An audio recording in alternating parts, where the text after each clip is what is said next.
Hello guys, and welcome to this special episode of the Autumn Smugglers. My name is Siggi, and with me is Bjarni. Hey guys. How are you doing? Good.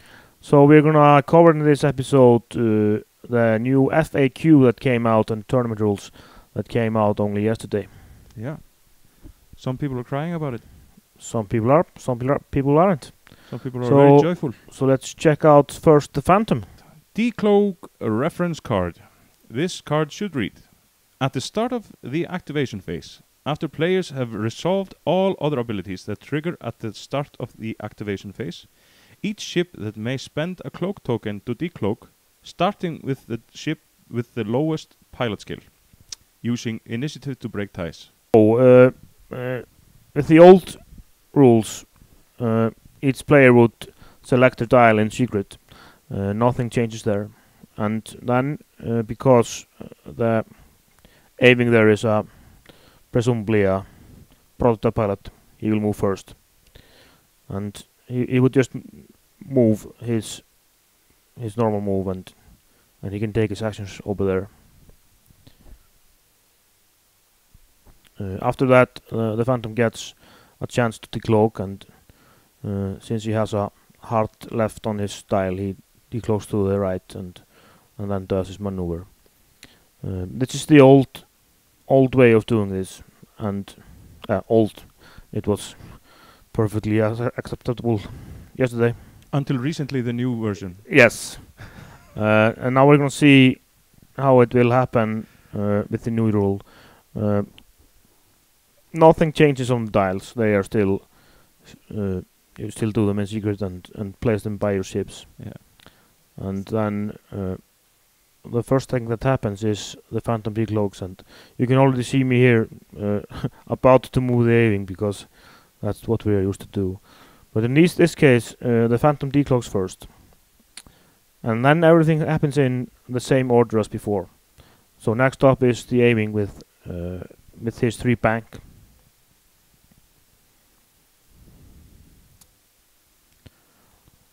Yeah. And so he moves, and this happens after all activation, other activation of, in the activation phase. Yeah, in the start of the activation phase. Yeah.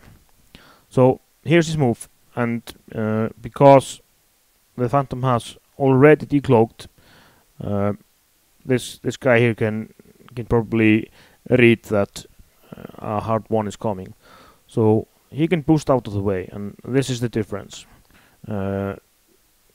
Crafts that have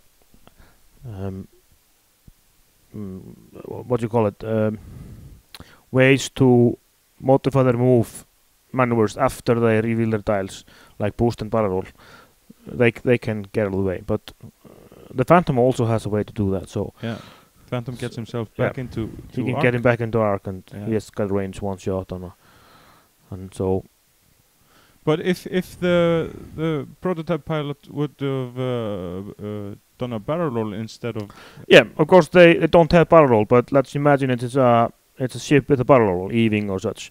Then he can totally block the one move that he suspects is coming. He doesn't know it's coming. No, of course not. It could be something entirely different, but if it does... Very logical move for the... It's a logical move if you have done...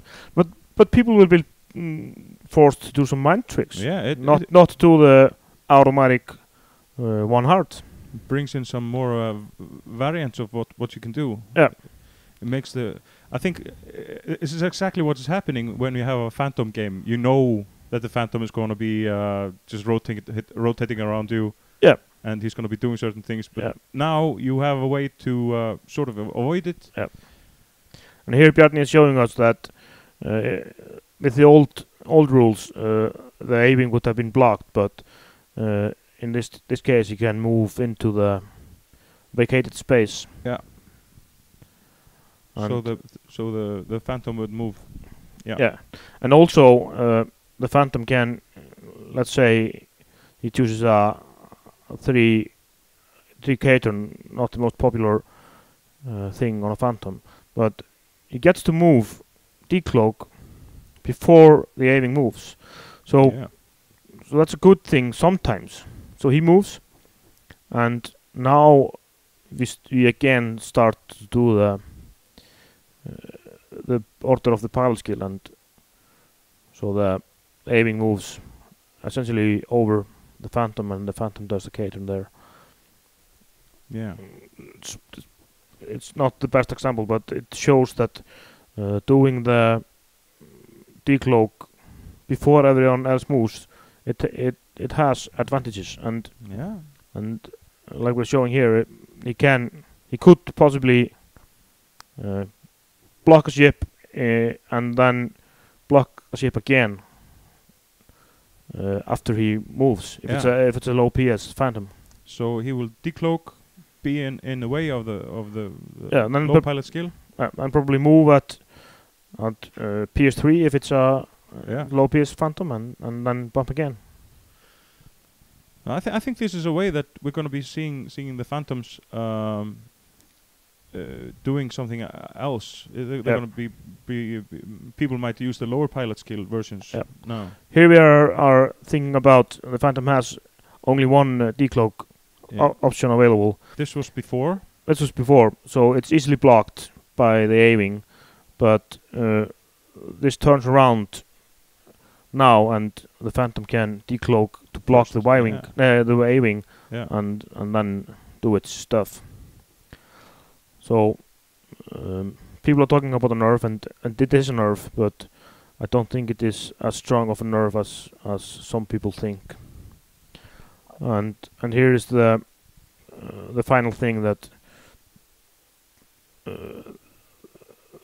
the difference between the new rule and the old rule is ion tokens. You could not decloak previously if you had an ion token, because ion token does not let you reveal a dial. So in this case, you would just move one forward and loses and hit the asteroid. But with the new rules, you're not revealing a dial, so you can actually decloak and then take your one forward when your turn comes. Then you get decloak again, or take whatever action you like. So it's not always bad, but I think with people screaming about a huge nerf, and it is, and it's good because it has been dominating the meta. I don't think the Phantom is dead. No. Wait from. I think clever pilots are gonna find ways to use this in their advantage. Yeah, I think so. We're gonna see some new fun stuff emerging, some nice lists, and we're gonna. I think, as I said, even lower pilot skill Phantoms are gonna be used. The Phantom will not be as powerful as it was before, and for me that's absolutely a superb thing. I like it a lot.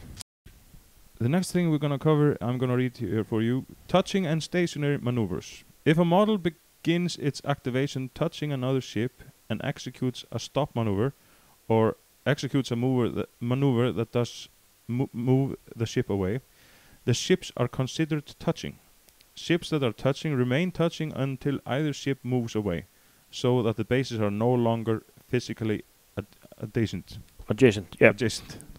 So there has been some confusion about this, because this is how it originally was, and then it was changed so that the stop maneuver actually technically had the ships not touching, and now they have changed it again, so they're going a bit back and forth with it, and it confuses people, and I understand that, but the main thing is that if they are physically touching, they cannot shoot each other. They have to move. Parallel ships and attacking. If an attacking ship is perfectly parallel to the defender, such that there are multiple closest points on the defender's base, or the closest point cannot be accurately determined, the attacker chooses where to draw the line of attack. We're gonna see this here on these two ships. What does this mean? This means that although most of the asteroid, over 90% of the asteroid is blocking the view of the A-wing shooting, he can still draw a tiny line on the left side of the asteroid. And as long as he can draw a straight line from his ship to the other ships, and if the ships are 100% parallel, he gets to choose that line as its firing line. So the Lambda shuttle will not get defense for the asteroid there because it's not blocking the whole path. And it's important to know that if the aiming is tilted a bit, then obviously the shortest line is through the asteroid. So this only applies if the ships are parallel. Yeah. The next thing we're gonna cover is overlapping inline ships. Sometimes a round will end with two ships touching each other. Ugh. Parallel and facing the same direction. After both ships execute a maneuver of the same speed or perform a same speed boost or barrel roll action, they are not touching, even if their bases are still in physical contact, unless they're overlapping. Yeah, they should have clarified this for straight maneuvers, not banks. Yep. So what this means that if both ships move one forward, obviously those two ships don't have a one forward movement, but let's say they had, they would still be touching each other, but they would count as not touching, so the Phantom could shoot the aiming here. Yeah. And as we were saying, I think they should have added the line talking about straight maneuvers, because bank maneuvers, it obviously, as you can see here, one bank on with each of the ships, even if it's the same maneuver, it overlaps the aiming. Yeah. And here the aiming will back up until it's touching, and no shooting will occur between these two ships. Exactly. Another thing I was thinking about is this is also applies, of course, if they both barrel roll, as I was displaying there. Yep, totally true. Yep. So here we are with the hard turns on the large ships. So you can see it's impossible to determine where the ship is gonna be on just a bank, just a turn.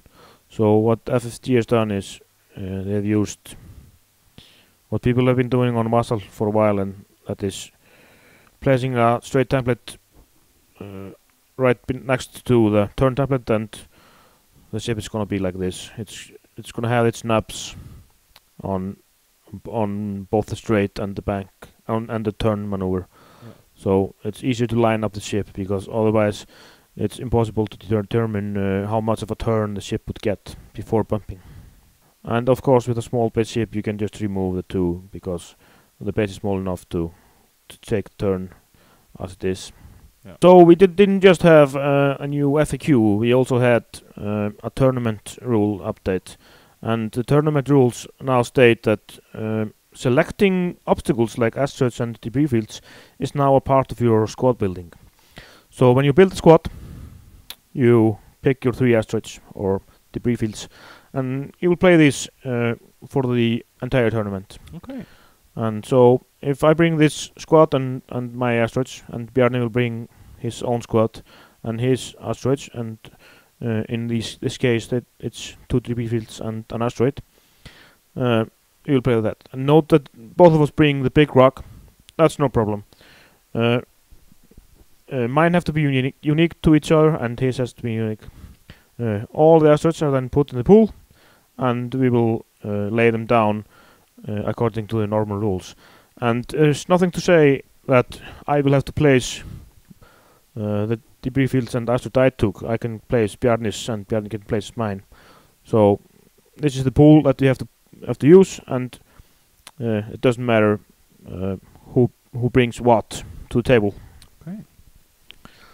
The only thing. So you can strategically choose to have all debris fields or a combination of both, yeah. or and then when you see what your opponent has, you can decide to pick his and place them wherever you want. Right. Say he's playing dash. You can place his, and this is illegal. I can't bring 2 of the same. I have to bring unique. Yeah.